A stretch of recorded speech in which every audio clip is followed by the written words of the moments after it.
So, hi everyone, welcome back.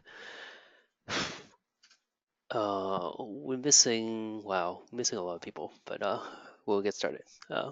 Okay, so let's talk about um, the homework problems first. Okay, so um, I am gonna go through um, the help cross problem. Okay, so um, let's see. Here's a solution, and copy link, copy link, copy link. There. Right, so this was the problem that we talked about 2 weeks ago, where there's chickens and the cows, and we have to do a one-on-one pairing for one chicken to help one cow, and we want to try to figure out what is the maximum number of cows that can be helped to cross the street. Right. So here's my solution. Um, we sort the chickens by the time that they're able to help the cows. Right. And then we sort of cows. Each cow actually has a start time and end time. So we're going to be keeping track of a sliding window where we're going to do a line sweep over time, uh, and keeping track of of a window of cows that is available to be helped. Okay, so we want to sort the cows by their start time, and but then when we encounter a chicken to be able to help these cows, we want to pick the cow um, that ends the earliest um, to be helped first, right? So we want to be able to sort the cows by the start time, but then when we put the cows in the priority queue, we're going to be prioritizing them by their end times. Okay. And then afterwards, we have to traverse the cows array and the chickens array, where we put uh, so this algorithm, it should kind of remind you of merge sort actually. So in merge sort, right, when you're trying to merge two sorted arrays, you keep an index at the beginning of each of the arrays, right, and then you compare the elements of the index, and then you see, okay, which element to consume from, which array to consume from, right. So you see which element is smaller, and you consume that element from that array, and you increment that index, right. That's how merge sort works. So this algorithm is actually really similar to that. So I'm going to be looping c plus n times c being the number of chickens that we have, n being the number of cows that we have. And yeah, we check like which one has an earlier start time, right? And if one has an earlier start time, we put it. If it's a cow, right, we put it in the window. If it's a chicken, then we help the cow that has the earliest end time within the window. Okay. So yeah, that's the question.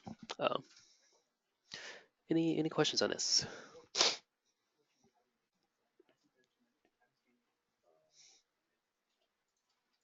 Okay, so for today, I want to cover a topic that we did earlier in the year.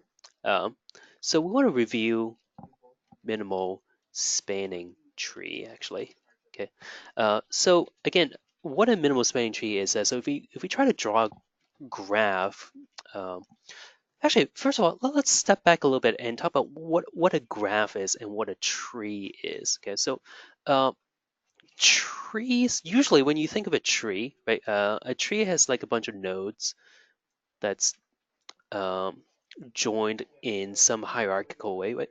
So there's usually like a root node, and then there is a bunch of nodes below that, and then for each of those nodes, there are nodes below that as well.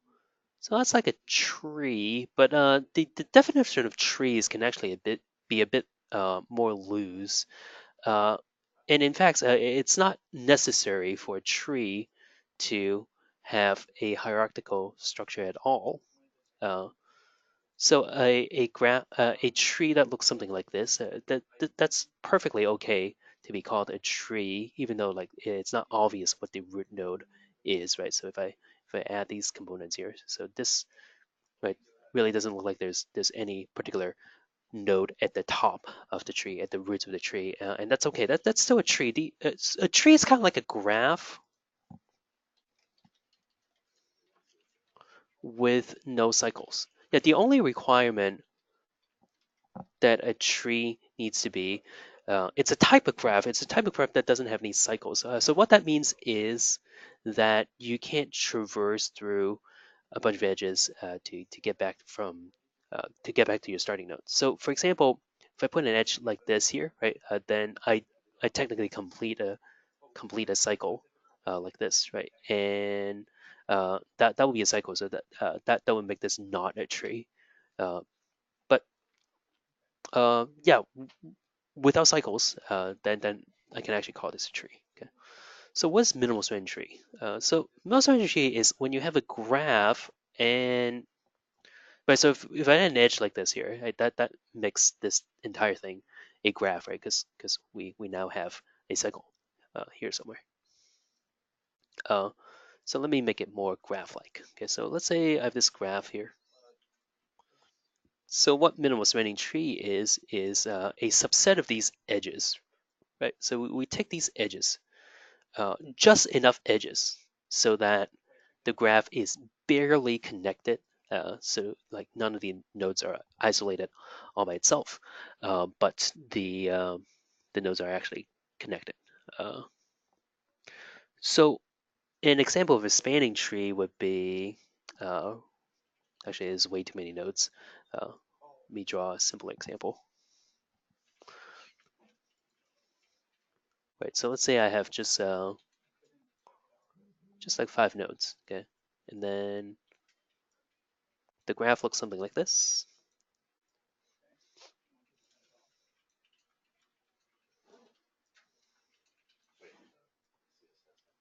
Okay, so a spanning tree is just you give it enough edges, right, so that these nodes are all connected together, meaning it's possible to traverse from any node to any other node, uh, following the edges in the tree. Okay, so this will be one spanning tree, right?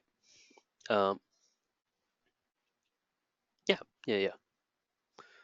So So is there once any height. so is there any difference between like the minimal spanning tree and just like using Dijkstra to find like the shortest path between two nodes?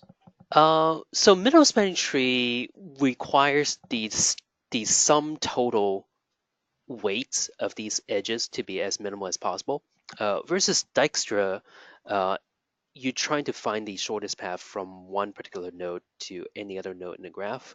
Uh, they both use a priority queue, but other than that, they're I mean they're both graph algorithms, but they're actually slightly different. They do different things. There are some similarities, but they are not the same algorithm. Yeah, does that make sense? Yeah, that makes sense. Yeah. Okay. So actually, so let's talk about trees a bit more. So for a graph with n nodes, uh, how many edges? So for a tree with n nodes, how many edges are there? So meaning like how many edges does it take for me to join n nodes together? Well, if you look at this graph area, this graph has 5 nodes, and no matter how you do it, you need exactly 4 edges to join these um, these nodes together. Uh, if it if you need more convincing, consider a simpler case, right, where you have a graph with just one node. So obviously there are no other nodes, so you don't need any edges to connect. Um, if you have a graph of just 2 nodes, then it makes sense that there's only one edge required to connect. If you have a graph with say 3 nodes, like this, then yeah, it requires exactly 2 edges to connect. So every time you add a node to this equation, right, you need one more edge to connect that node, right? So for a tree with n nodes, how many edges are there? Well, it's exactly n minus one. Okay. Yep. So meaning with the minimal spanning tree, right? What we can do is we can loop for a graph with n nodes, we can loop n minus one times, right? To say like, hey, oh, where do I put this next edge? Okay. Uh, so in the past, we talked about two different algorithms. One's called crisscross, one's called prim, and I can actually never remember which one is which, but let me just talk about the actual two approaches. So one uses a priority queue. So there's the priority queue approach, and then there's also the union find approach. So that this actually requires you to like make your own data structure, and it is a bit more complex, but I think it is actually a good idea to know about this data structure as well. So I'll talk about both approaches, but first let me talk about the priority queue approach first. So remember with priority queue, right? We're prioritizing, um, we're sorting, right? We're sorting uh, the items that we put in the priority queue in a certain order. So with the priority queue approach, what we do is, so if I go back to the graph here, let me erase these red edges, is I start from any node, any arbitrary node, right? So let's say um, I start with this node right here. Okay. So what I do is, okay, so I'm going to mark this node as being in the tree. Okay. And then I'm going to look at all its neighbors and be like, hey, which one should I put into the tree? Whichever one has the nearest distance to it, right? So in this case, this would be this node right here. So now my tree consists of these two nodes that's colored purple. Okay. And then what I do after that is I look at all the nodes that's only one edge away from the tree, meaning from any of these nodes. It could be either one of these nodes. So for example, this node here, or actually this node here. This node here, it looks kind of far from this node, but it's actually a bit closer to this node, right? So we just keep track of the smallest distance uh, between a node from the tree and a node that's not in a tree, right? So we look at these three nodes that's not in a tree yet, and we pick the one that's closest to any node that's already in the tree. Okay. And in this case, I guess out of these three, I guess this one wins, right? So this edge here is slightly smaller than this edge, at least according to my eyes. Uh, okay, yeah. So we add this guy, and then the last two, right? So the candidate for these for what to add next, right? Is either this one or this one, and this one has a distance of this, right? And this one has a distance of that, uh, and just by eyeballing it, I think this is smaller, so I add this next, right? And then I add that next. So if I were to trace out the edges that I added in the order that I put them into the tree, it would look something like this, right? So we do this first, and then this first, this next, and then this next, and then this next, right? Yeah. So um, putting this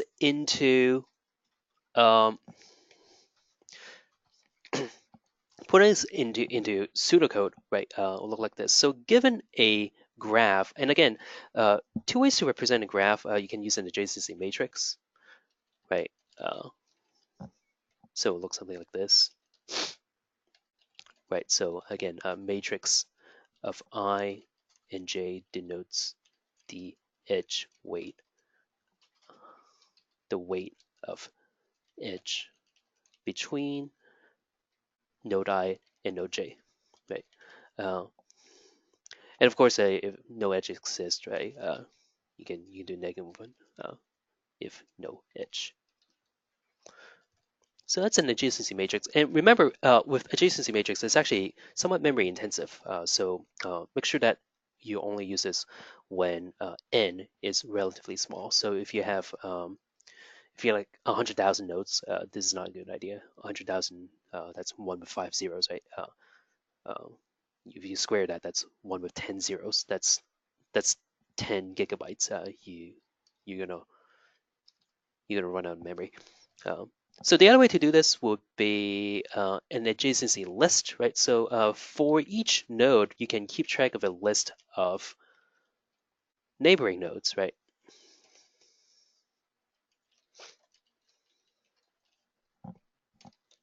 Right, so this is an array of array lists. So we can say graph of I denotes a list, a list of nodes that neighbors I.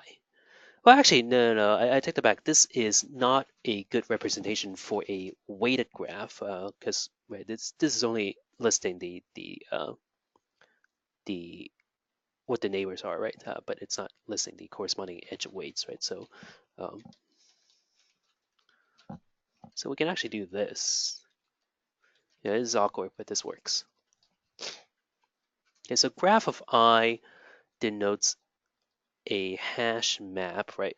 Denotes not a list, but a map where we map a node, a neighboring node j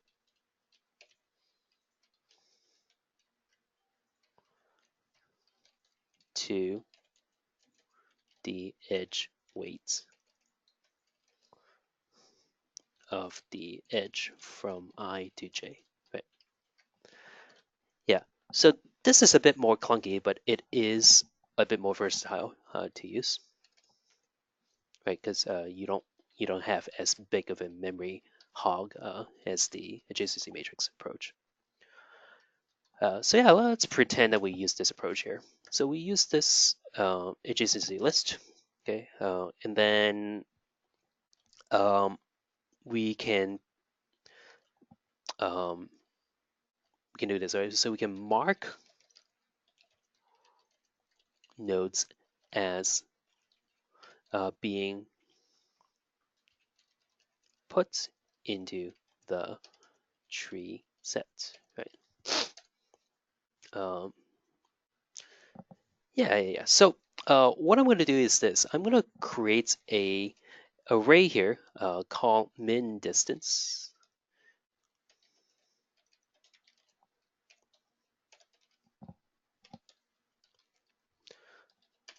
And yeah, so Felix was asking earlier, like this is similar to Dijkstra's. In a way, it really is, because Dijkstra's actually also have an array that's really similar to this. But let me define what this is.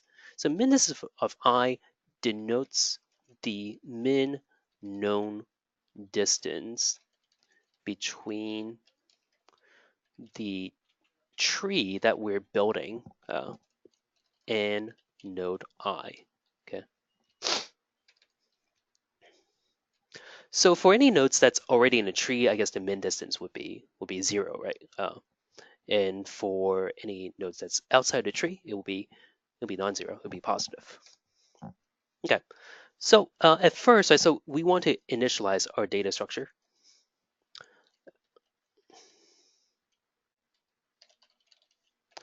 So we're gonna pretend node 0 is already in tree, right? That's our starting approach, right? Um, we start out as having one node in tree, and then we add more and more nodes into the tree, right? Yeah. Oh, and then we also need to prioritize, right, as to like which edge to add, right? So priority queue. Sorry, which node to add in the tree. It'll be a priority queue of nodes, and since we're using integers, uh, integer IDs, right, from 0 to n minus 1 to denote edges, so denote nodes. So it'll be technically as a priority queue of nodes, but nodes are integers, so priority queue of integer. Queue equals new priority queue. And make sure, of course, that you're actually comparing the priority queues, the nodes in the priority queue, based on the minimum distance, right? So when you're comparing the two nodes for sorting in the priority queue, you want to be comparing their min distances.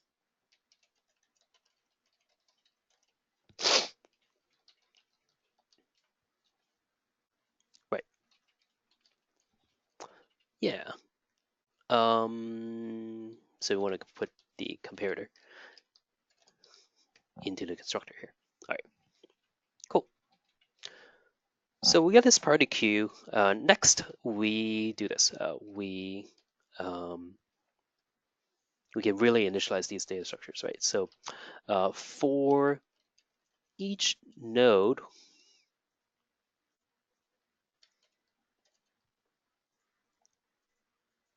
that's not node 0, we're going to set the min distances of I to infinity, right? So integer dot max value.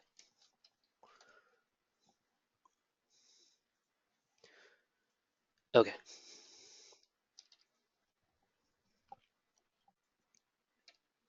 Yep. And then the queue, I guess we want to add. I want to loop through the neighbors of node 0 and put them in the queue, right? Right. So for each neighbor, so for integer neighbor in what is it? Graph of I. So graph of 0.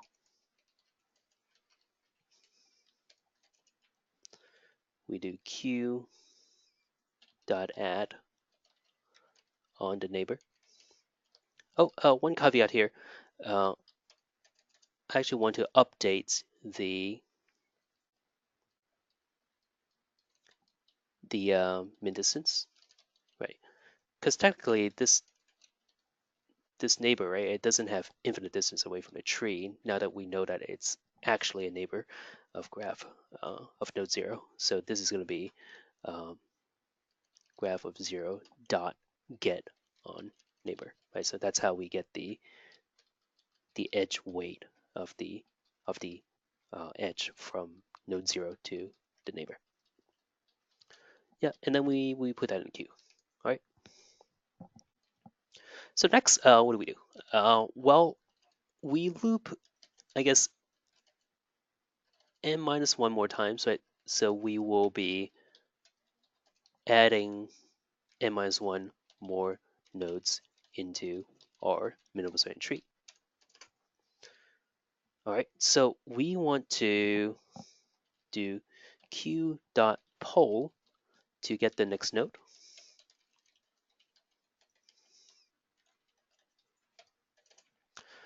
Right, and then after that, yeah, I guess we should also keep track of the total spanning distance, right? So this is the total edge weight of the minimal spanning tree. So we have this node, and then we're going to do total spanning distance plus equals, what is it? The min distance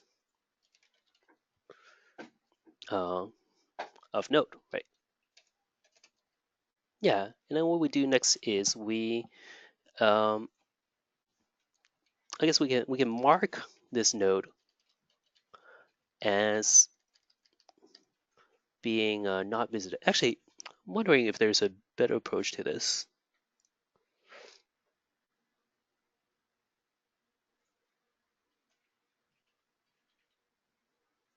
Actually, yeah, I think there is. I'm going to combine these two loops uh, to be more efficient. So I'm going to add all the nodes into the hierarchy first. Okay, so I'm going to say if uh, graph of the 0 dot contains key of I. Yeah, so in the initialization, I'm actually going to be combining this loop with the loop above. I think that would actually be a bit easier for us later.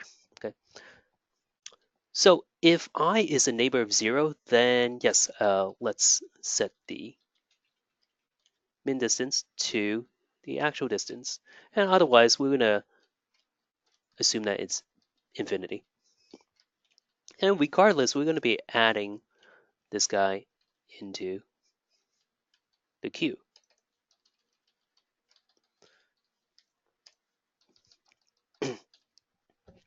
Yeah, okay. Yep.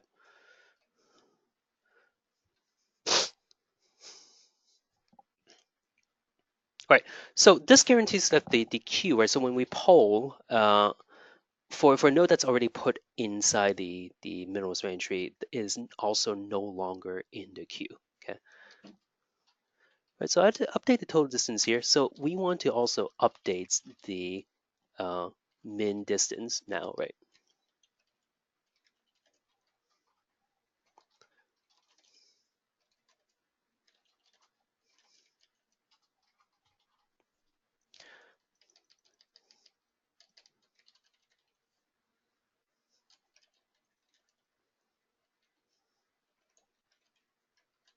Right. So we want to grab the node from the priority queue, right? Update the total spanning distance, and then for each of the neighbors, check if it's still in the priority queue, right? And then if it is, then check whether we need to update its min distance, right?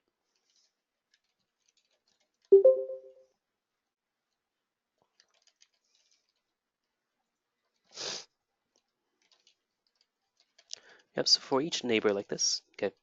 So we're going to say if neighbor, sorry, if q dot contains the neighbor and uh, the edge weight of this neighbor is actually less than the minimum known distance from the tree to that neighbor. Ah, yeah, then go and update. So to update the priority of something that's already in the queue, we actually need to remove it from the queue and re-add it back in. So let's remove the neighbor and then update the min distance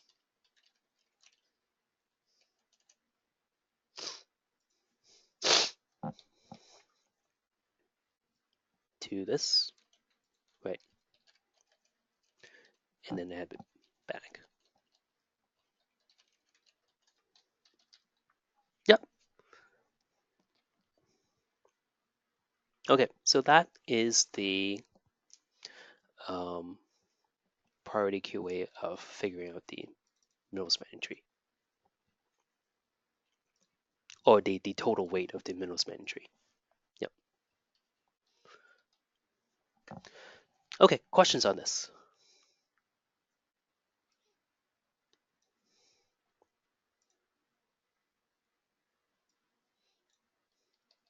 Yeah, let's talk about the other approach, which requires us to find to make the union find data structure.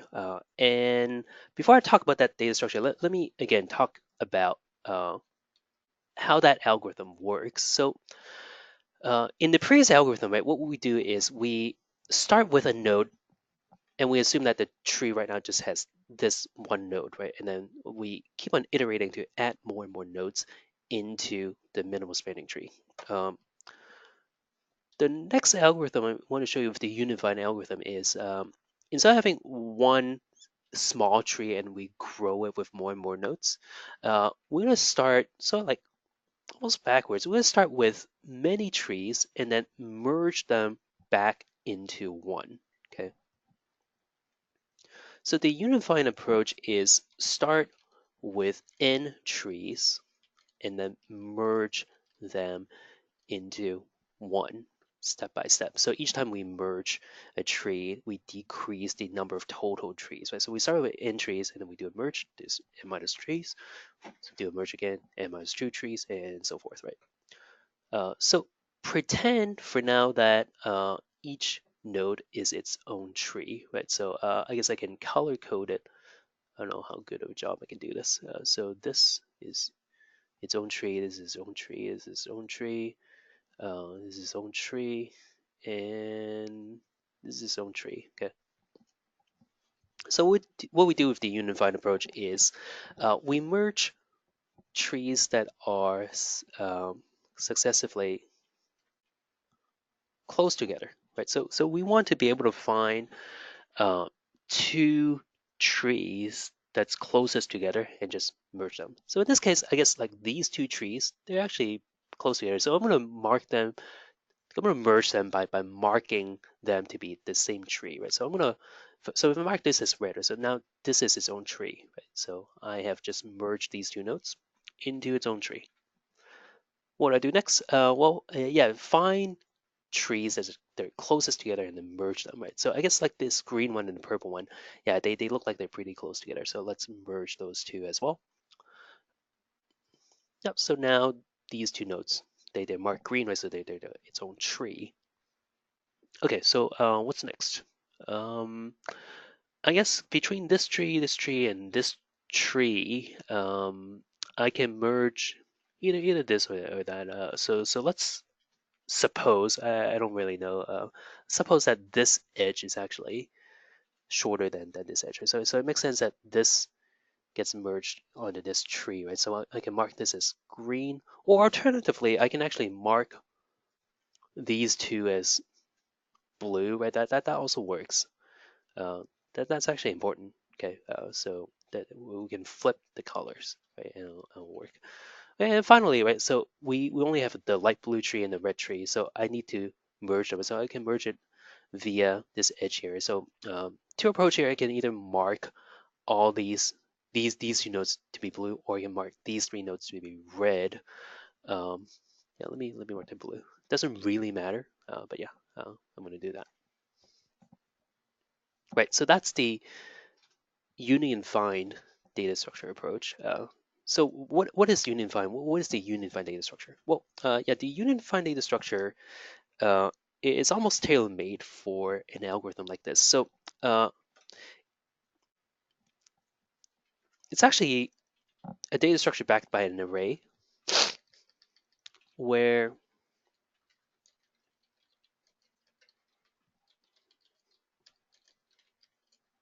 you can think of the the array as containing n elements, and at the very beginning, those n elements are in its own separate set. Okay, so when you create a unified data structure, you start out with you have to initialize the size of it. So let me call it n. So array equals new int n, and then I'm gonna loop through each of the positions in the array and set it to I itself. So for example, if n is 5, then if we initialize the unified data structure, the array is going to look like 0, 1, 2, 3, 4. Okay. Yep. So the way to read this array, it's actually kind of strange.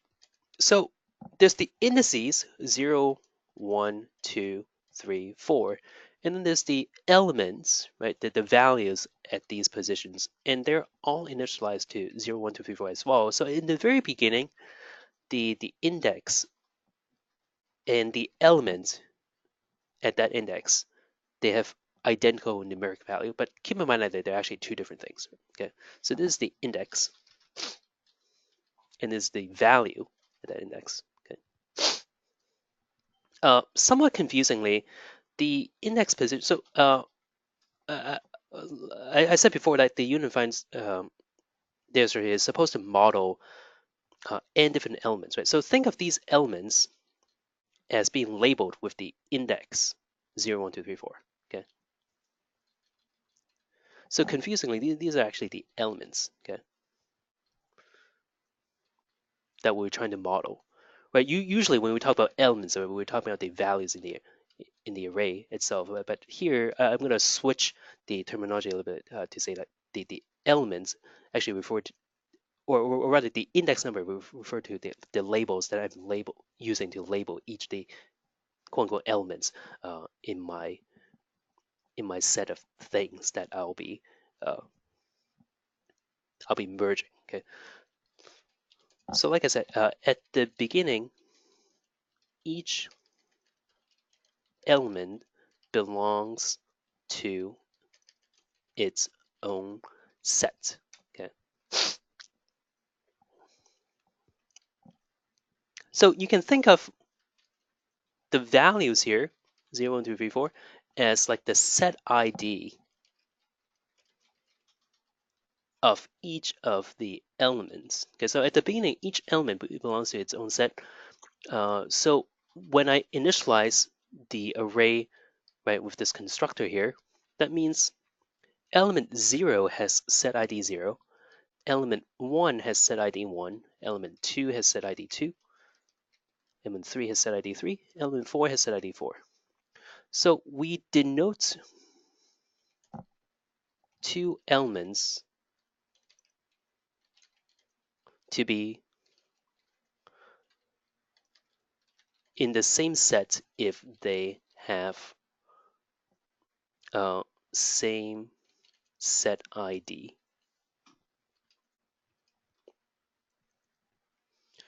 So the fact that these are all unique means, right, of these elements that they're actually belonging to its own set. But if I change this number, for example, to 0, let's say, then that would mean that element 0 and element 3 now belong to the set with the set ID 0, right? Because they both have 0 as their set ID, right? So think of these set IDs here as like the colors that I'm using in the graph that I drew earlier, right? Yeah, yeah, yeah. Okay. So the union find data structure right, it has two operations. One's called union and one's called find. Uh, so what does union do? Union, it joins the set that E1 belongs to, or if I really want to be grammatically correct, the set to which E1 belongs uh, with the set that E2 belongs to. Yeah. So E here that does actually refer to elements. So we give it two elements. Yeah. So yeah, let me rewind a little bit. So if you look at my screen share here, right? So in the last step, we were actually joining these two trees, right? And I am joining these two trees, but what I'm calling, right, in terms of like what function to call in the data structure is I'm actually unioning this node and unioning that node. So if I put labels on these nodes, okay, so let's suppose this is node 0, this is node 1, 2, 3, 4. So the last step I'm doing here, that I'm trying to merge the red tree with the light blue tree, is I am doing union 0, 2, right? That means, hey, I want to merge the set that node 0 belongs to with the set that node 2 belongs to, and that has the end effect of actually painting both of these nodes with, whoops, wrong color, with the light blue color.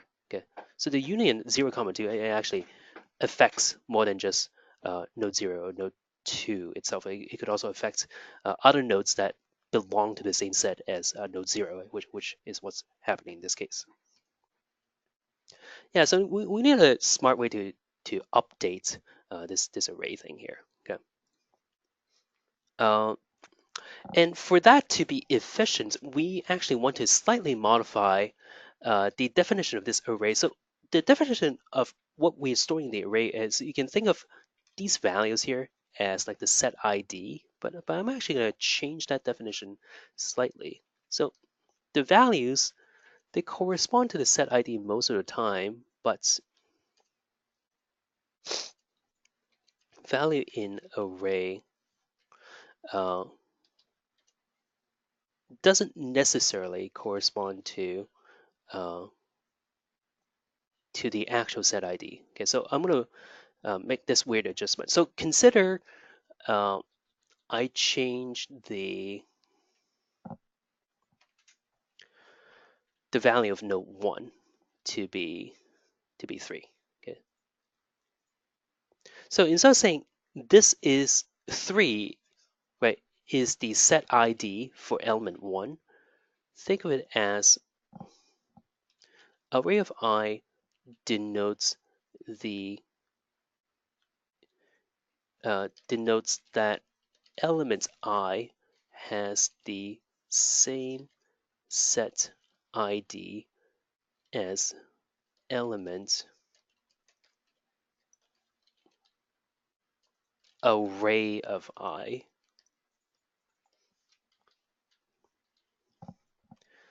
Yeah, so be careful here. One is an element and one is a value in the array, but I'm using that value in the array to denote an element as well. Well, it's actually not a coincidence that we use the same numberings for the elements as the values here. Right, so if this confuses you, let's go through an example. So what I mean by here is, okay, so element 1 has a value of 3. That means element 1 belongs to the same set that element 3 belongs to. And then you look up element 3, which set does element 3 belong to? Well, element 3 belongs to the same set that element 0 belongs to, right? And then you look into element 0 and see which set element 0 belongs to. Oh, element 0 belongs to the same sets that element 0 belongs to. What does element 0 belongs to? Uh, Element 0 belongs to uh, the same set that uh, element 0 belongs to. Well, okay, so we're doing an infinite recursion here. But uh, um, so we actually terminate this point. Okay, uh, so it's actually a recursive definition, right? So array of I. So there's two cases here. So if array of I not equal to I, then right, array of I actually denotes that element I has the same set ID as element array of I. But if array of I is actually equal to I, then we're just gonna terminate this recursion and say then elements I has set ID I. Okay. Questions on this?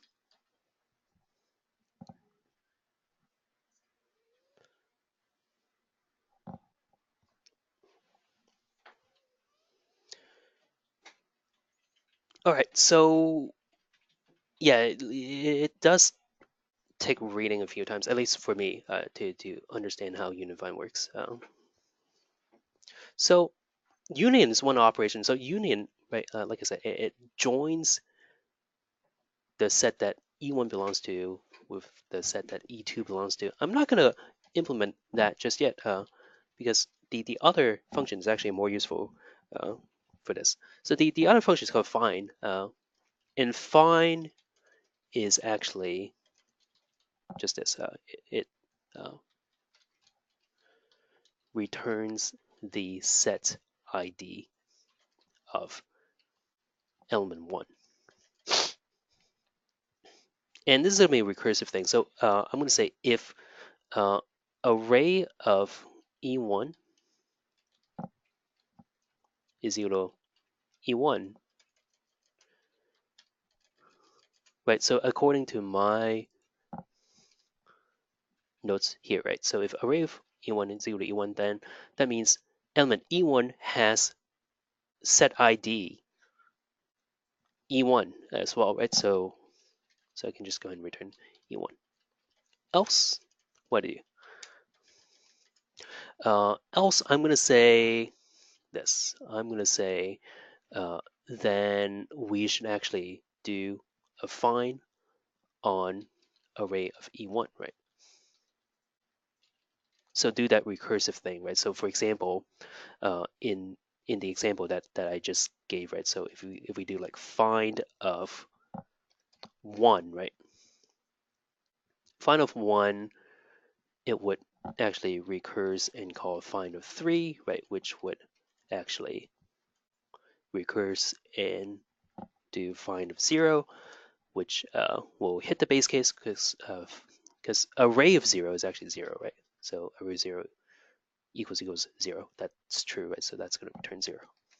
So yeah. So this is an example of what this function would do. Okay. As to the runtime of this function, uh, now technically we can actually like traverse through every single node, every single element, sorry, in the array. And if I implement it like this could actually run in big O of n time, right? Because theoretically, it's possible for us to jump through every single node, every single element uh, in the array. So this is O of n, but we can actually dramatically reduce it. If we run it multiple times, we can actually dramatically reduce it. If instead of just returning a straight up, so this is gonna get us the real the real set ID of E1, right? Through this recursion. But I'm also gonna collapse this chain so that the next time I do find of one, I don't have to do this many lookups again. I am just gonna skip find three to go to node zero, which does the base case termination. Okay. So how do I do that? Well, the way to do this is you do array of E1 equals that. Uh, Actually, this is kind of terrible syntax. I shouldn't do this. It works, but yeah, I'd rather be a bit more clear about this. Okay. Yeah. So what effect does this have? This actually helps us collapse this chain by modifying. So let me put this thing here. So as an example, like let's say I'm calling this thing again. So I'm going to find of one, which calls find of three, which calls find of zero, which calls zero, right? And here I'm going to be doing this thing where, right, this is actually setting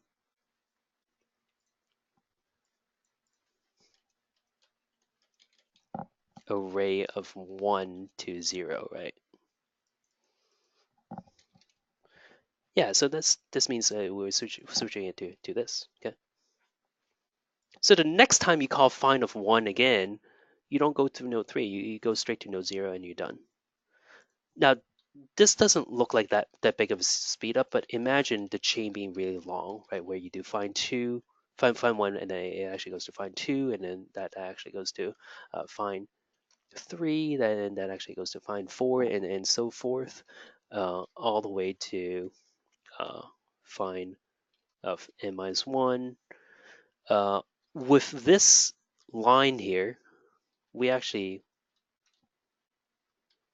will collapse all this, right? So that next time we call find one, uh, we don't need to loop through that entire chain of nodes. Yeah, so the magic is in this line here to do the speed up.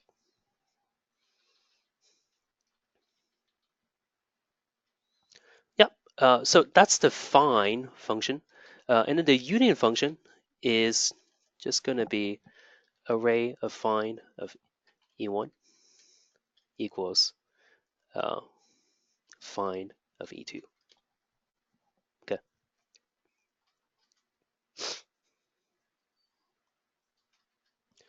right? So this means, hey, go give me the index, right?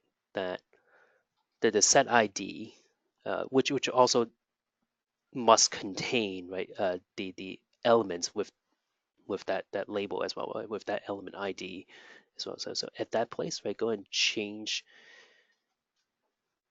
the value, right, in the array for this guy to the label uh, of the set ID, right, that this guy belongs to. Okay, or you can interchange it so that this E2 and this E1. Either way is fine. But yeah, so that's union.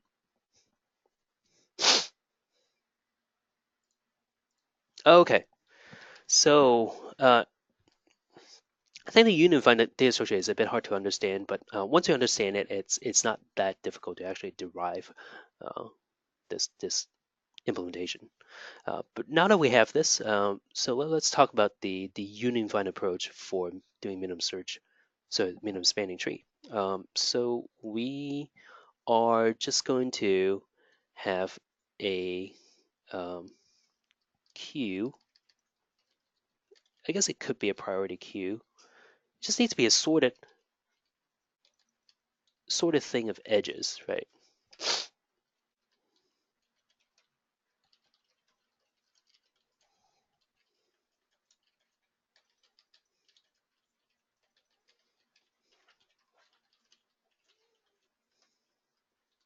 Right. So let's say you have an edge class, right? And you have like the node one, right? So the node two, and then the weights. And let's say it's comparable.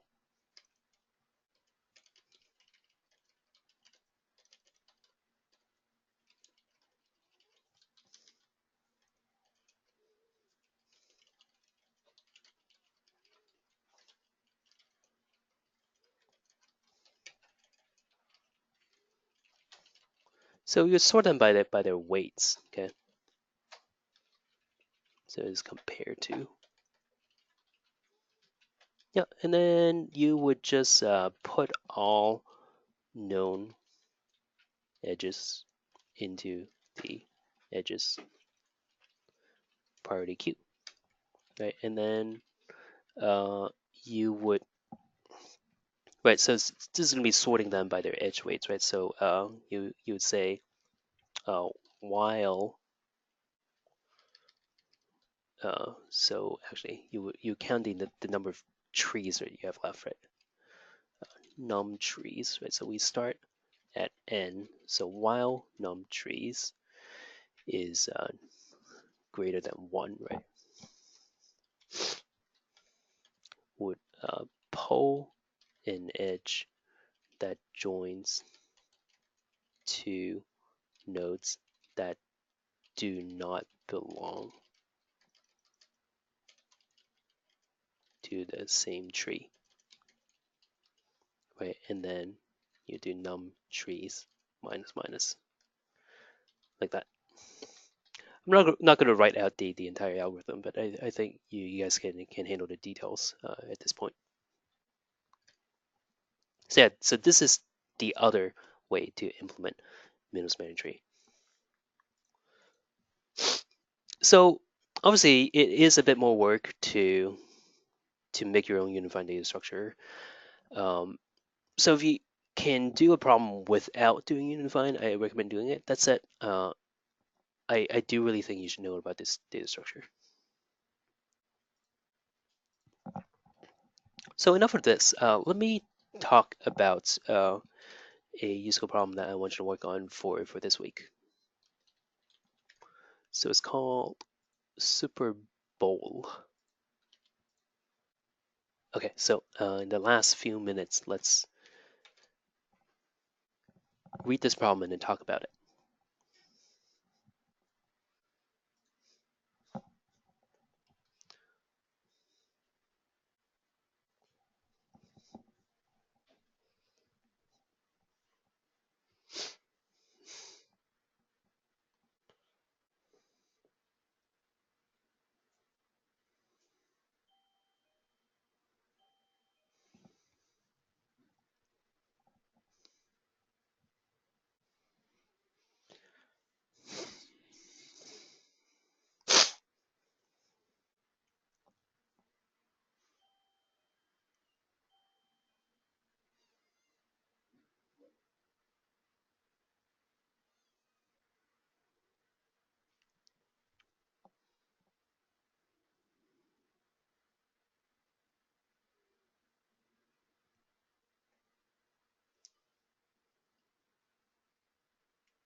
Yeah, it's this thing with the bitwise OR thing, which you may or may not have learned about.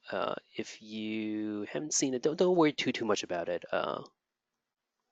Yeah, just try to get through reading the text.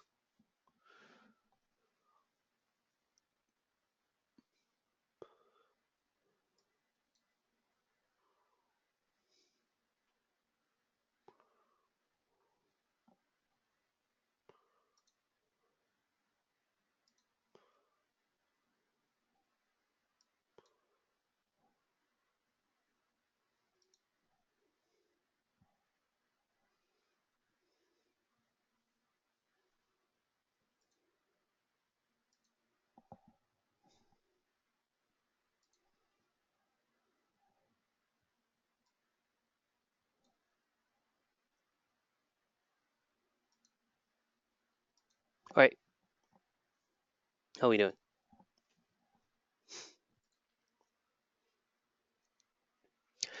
Yeah, it's not obvious, but this is actually a minimum spanning tree problem.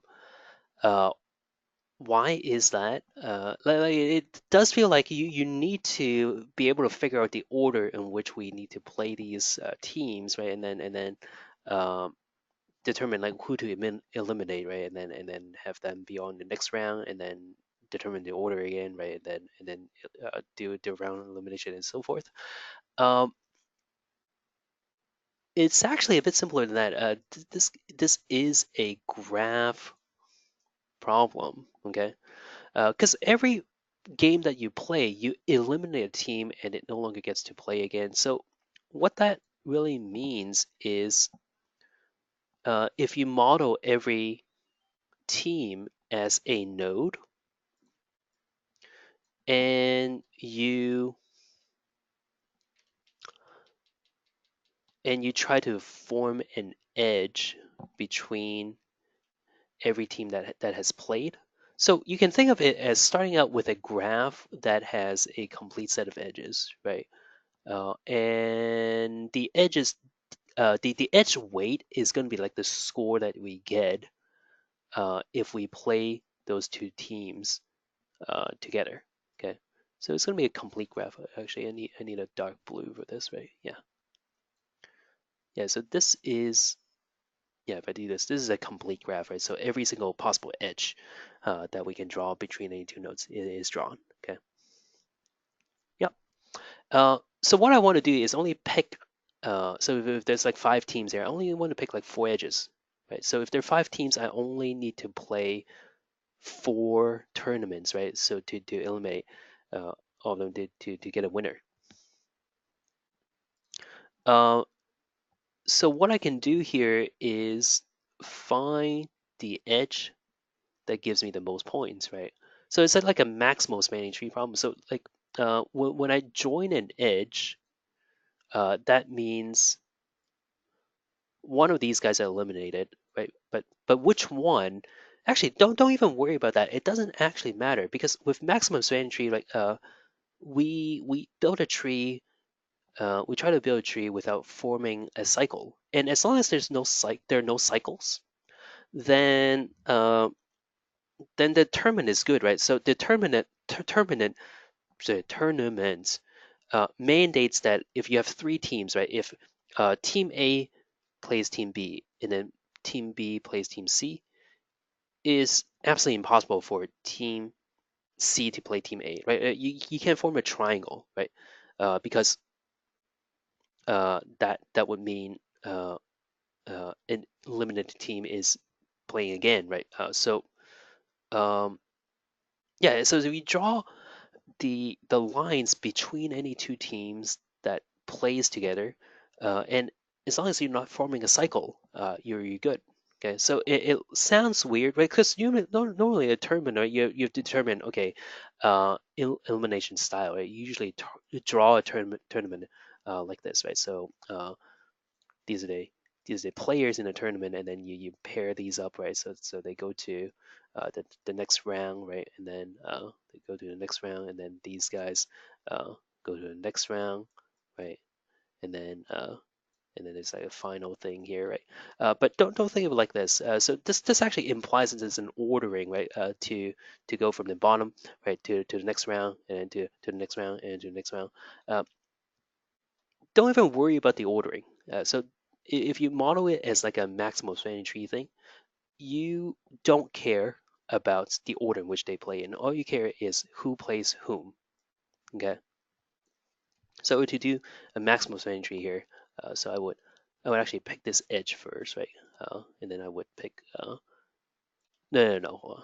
I'll pick this edge. This edge is pretty big. And then I will pick this edge, I guess, right? And I'll pick this edge. And I'll pick this edge. Okay. Yeah. So that's my maximal spanning tree. And yeah, this is necessarily tell me like who plays whom first. It just tells me like who plays whom eventually at some point. Okay, and that's perfectly good enough for this problem. Right. As to the exclusive OR thing, how do you calculate that? So in Java, if you have two numbers, two variables, two int variables A and B, to find the exclusive OR. So exclusive OR means like if you convert it into binary. So this would be 8 4 8 plus 4, right? And then this would be 16 plus 4, right? So bitwise OR is just you take every place and you do exclusive OR. So exclusive OR means like if both are 0, you get 0. Both are 1, you get 0. But if exactly one of them are 0, then you get 1. And the way you do that in Java is the caret sign. Okay. So if you do A caret sign B, that's exclusive OR, and what you get is 1 1 0 0 0. Okay. Yeah.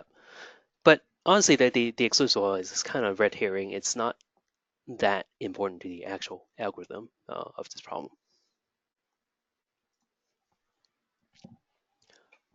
Okay, so with that, I am done for today, I guess. Any questions before we go?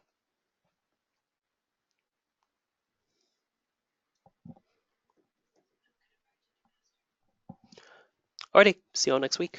So do this for homework.